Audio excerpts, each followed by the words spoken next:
Hey everyone, Rich here with Aces and Eights Firearms.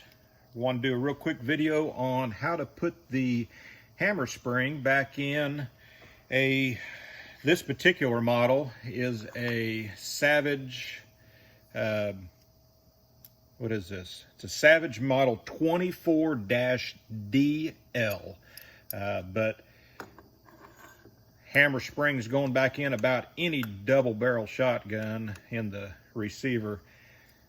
Usually will fight somebody and they'll cuss and they'll try to wear their thumbs out trying to push that spring back in.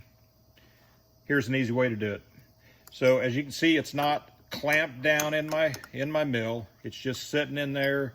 Point that down a little bit. I've got some parallels in there basically just to keep it from tilting forward. The mill is just a third hand.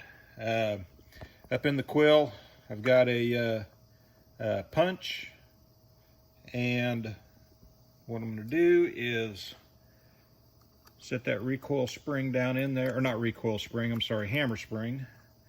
Kind of hard to do this around the camera, so if it gets to jerking and jostling, I'm bumping it with my elbows. So obviously you're going to have to put the punch on one of the edges, because once you compress this spring, that pin's going to poke up through the center of that. So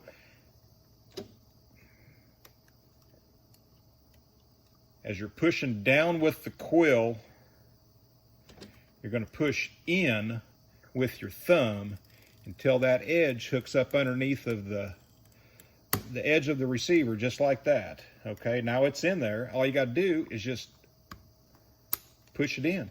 That's it. It is in. No fighting, no fussing. Just like it's supposed to be.